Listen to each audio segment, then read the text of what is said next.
Alhamdulillahirrahmanirrahim. Alhamdulillah kita telah sampai ke Gua Tur.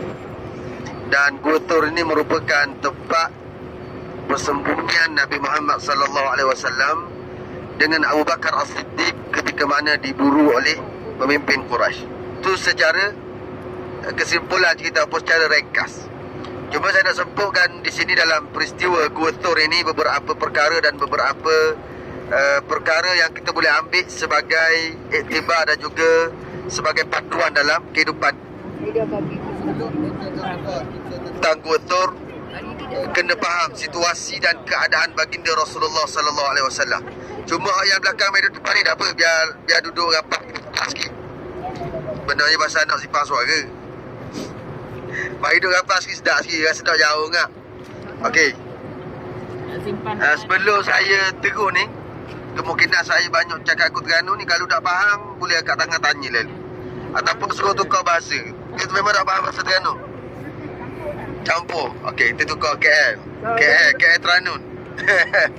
Okey. Sebelum kita cerita tentang kisah Nabi Muhammad SAW bersembunyi di Gua Tur, kita kena faham suasana baginda Rasulullah SAW. Kita datang daripada Masjidil Haram sampai ke sini. Dan kalau kita tengok dengan bas lebih kurang dalam 10-15 minit perjalanan kita daripada Masjidil Haram. Kalau dengan kaki, maknanya kita makan masa mungkin 3-4 jam untuk sampai ke sini. Dengan bas lebih kurang 10 hingga 15 minit. Kalau dengan suasana dulu, dengan tidak ada jalan, dengan bukit bukau, dalam keadaan tanah dan sebagainya, halangan-halangan, mungkin memakan masa yang lebih lama. Nabi Muhammad SAW ketika mana membawa Islam, pertama sekali Nabi membawa Islam di Makkahul Mukarramah. Bila Nabi bawa Islam, Allah Ta'ala perintahkan Nabi untuk bawa Islam ini kepada orang yang hampir dengan Nabi. Jadi Nabi pergi cari bawa saudara dia, Nabi pergi cari anak beranak Nabi, Nabi pergi jumpa kawan-kawan yang rapat dengan baginda Rasulullah SAW. Nabi cerita kepada mereka tentang Islam. Antara yang paling masyhur yang memeluk ajaran Islam adalah Khadijah binti Khuwailid, isteri baginda SAW. Bila dengar Islam, dia bukan sahaja yang pertama memeluk ajaran Islam dan yang pertama memberi sokongan kepada Nabi Muhammad SAW untuk membawa ajaran Islam. Nabi pergi jumpa kawan dia yang paling hampir, iaitu Abu Bakar As-Siddiq. Nabi cerita tentang Islam. Dia memeluk ajaran Islam. Bukan itu sahaja, bahkan dia bersama dengan Nabi menceritakan Islam kepada orang yang berada di Makkahul Mukarramah. Sehinggalah Allah Ta'ala perintahkan Nabi Muhammad SAW untuk bawa Islam kepada semua orang. Maksudnya sebelum ni Allah Ta'ala perintahkan Nabi Muhammad SAW cerita Islam, tapi Nabi boleh pilih. Maksudnya orang ni, orang yang Nabi rapat lah. Maksudnya orang yang kita rapat macam mana? Kita pergi jumpa, cerita, begitu gini. Kalau dia orang tak terima pun, dia orang tak adalah sehingga menyakiti Nabi Muhammad SAW. Kalau dia orang terima, dia orang terima. Kalau tak terima, dia orang tolak dengan cara yang baik.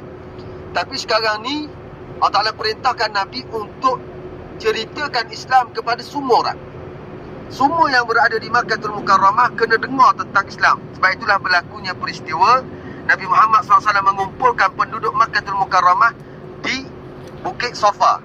Kalau kita start sa'i semalam, bermula daripada Bukit Safa, kita akan pergi ke Bukit Marwah.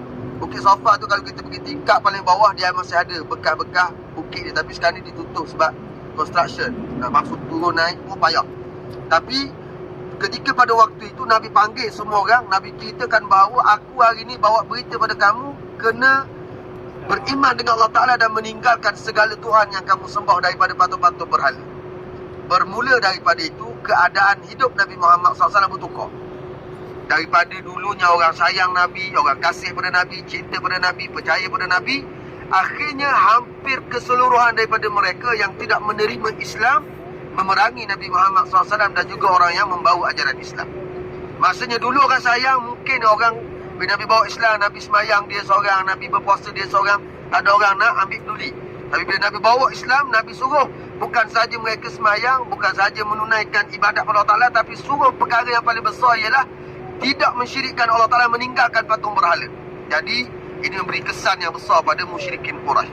Sehinggalah mereka menyakiti Nabi Muhammad SAW, memukul Nabi, memerangi Nabi Muhammad SAW, kepada tahap yang paling jahat mereka berpakat untuk bunuh Nabi. Ini merupakan tahap kemuncak ketika mana Nabi Muhammad SAW berada di Makkatul Mukarramah. Ketika mana mereka buat perancangan, Nabi pada waktu itu tak boleh hidup di Mekah. Kita duduk di Mekah, kita duduk di hotel selesa. Nak pergi ke masjid tak ada masalah, kita nak pergi makan tak ada masalah, nak pergi itu, nak pergi ini tak ada masalah. Nabi ketika mana tahap kemuncak dia, Nabi tak mampu nak bergerak dengan cara bebas ketika mana berada di Mekah. Nampak Baitullahil Haram depan mata, Nabi tak ada pergi dengan secara aman. Akan ada orang datang, akan ada orang pukul, ada orang akan buat sesuatu kepada Nabi Muhammad SAW. Sehinggalah mereka berpakat untuk bunuh Nabi. Allah Ta'ala wahyukan kepada Nabi Muhammad SAW bahawa peristiwa ini akan berlaku. Sebab itulah dalam peristiwa yang masyhur, Nabi gantikan tempat tidur dia dengan Sayyidina Ali bin Abi Talib. Dalam peristiwa Nabi keluar untuk berhijrah. Sebenarnya nak berhijrah ni bukan satu peristiwa yang mudah. Maknanya kalau Nabi, kalau kita cerita juga, bukannya ambil beg, tugong, sambil-sambil tengok Masjidil Haram, jumpa kawan-kawan, aku nak pergi Madinah dan sebagainya. Bukan. Nabi keluar dalam keadaan memberi ataupun dalam suasana kesan ataupun dalam suasana risiko yang paling tinggi Nabi mati. Risiko paling tinggi kalau orang tahu Nabi keluar mati. Tapi perancangan untuk keluar tu Allah Ta'ala telah beri ilham pada Nabi dan juga Abu Bakar As-Siddiq untuk sediakan sebelum daripada itu. Kalau kita sebenarnya, kalau kita duduk sini, kalau kita nak pergi ke Madinah, hijrah ni ialah Nabi daripada Mekah, Nabi pergi ke Madinah. Berhijrah perjalanan Nabi daripada Mekah pergi ke Madinah. Kalau kita duduk di Gua Thur ni, sebenarnya bukan perjalanan ke Madinah. Gua Thur ni merupakan jalan yang berlawanan dengan arah Madinah. Jalan yang berlawanan dengan arah Madinah. Bila Nabi keluar daripada rumah pada waktu malam, rupa-rupanya Abu Bakar As-Siddiq dengan Nabi telah membuat satu rancangan untuk keluar. Abu Bakar sediakan kenderaan, sediakan penunjuk arah. Okey, kita nak keluar pada waktu malam, kena ada kenderaan. Tempat nak berlindung mana? Siapa yang nak bawa? Apa yang perlu kita bawa? Kalau kita perlu bersembunyi di mana? Siapa yang nak bawa bekal makanan kalau kita betul perlu bersembunyi, kalau kita tepung dan sebagainya. Abu Bakar dan Nabi telah buat perancangan siap. Cukup lengkap perancangan untuk bukan sahaja nak menyelamatkan diri Nabi Muhammad SAW, tapi untuk menyelamatkan dakwah Islam. Sebab itulah bila berlakunya peristiwa Nabi keluar daripada Mekah, keluar daripada rumahnya bersama dengan Abu Bakar As-Siddiq, Nabi ambil jalan yang berlawanan daripada jalan Madinah. Tujuannya supaya orang yang memburu Nabi Muhammad SAW menyangka Nabi akan ambil jalan biasa. Jadi kalau jalan biasa, semua orang tahu kalau Nabi dengan Abu Bakar saja yang keluar, dan mereka di kalangan pemimpin-pemimpin Quraisy, musyrikin Quraisy ini, mereka mempunyai orang yang handal, berkuda, boleh kejar Nabi Muhammad SAW walaupun dia keluar dengan Abu Bakar lebih awal. Jadi Nabi buat pancangan, kita pergi jalan yang lain supaya dapat mengelirukan mereka. Jadi Nabi dengan Abu Bakar ambil keputusan untuk berlindung di Jabal Thur. Jadi sini kalau kita tengok di puncak bukit sana, walaupun sekarang ni beza keadaan bukit dulu dengan bukit sekarang 1400 tahun perbezaan waktu. Jadi kalau kita naik atas pun tak ada gua sebenarnya. Kalau ada pun dalam riwayat kita sirah dan sebagainya, hanya betul-betul boleh muat dua orang dalam keadaan menyorok masuk. Bukan boleh duduk relax sambil minum air, tak boleh. Tapi duduk dalam keadaan menyorok, dua orang, hanya betul-betul muat dua orang. Kalaulah pemimpin Quraisy atau orang yang memburu Nabi itu tunduk, tengok akan nampak Nabi dengan Abu Bakar As-Siddiq bersembunyi di Gua Thur dalam keadaan ketakutan. Kita bayang Nabi lari dalam keadaan keluar daripada Mekah dalam keadaan tengah malam, lari ke Gua Thur bersembunyi. Nabi tahu ada orang buru, dan orang yang buru Nabi memang tekad jumpa mati Nabi, dalam keadaan mempertaruhkan nyawa Nabi Muhammad SAW. Abu Bakar As-Siddiq juga tahu dia akan menerima nasib yang sama kalau dia bersama dengan Nabi. Tapi dia ambil keputusan bahawa dia nak sama dengan Nabi, menjadi teman yang paling setia dengan Nabi Muhammad SAW dalam menemani Nabi Muhammad SAW untuk bergerak ke Madinatul Munawwarah. Bila bersembunyi di sini dan Nabi tahu ada orang naik.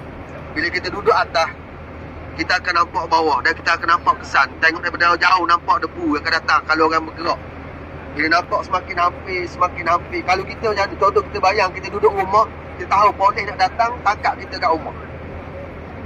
Tanpa ada siren, kita tahu je polis nak datang sampai rumah, memang tak boleh nak duduk rumah. Memang tak boleh nak hidup. Nak makan tak boleh, nak minum tak boleh, tak nak buat apa. Tapi ni Nabi tahu, kalau dah polis datang belum tentu Nabi polis bunuh kita. Tapi ni confirm kalau dapat bunuh. Tapi apa yang berlaku, Nabi Muhammad SAW dengan Abu Bakar As-Siddiq, mereka menyerahkan urusan mereka 100% kepada Allah Ta'ala. Mereka telah merancang dan berusaha dengan sebaik mungkin. Akhirnya mereka menyerah tawakal kepada Allah Subhanahu Wa Ta'ala.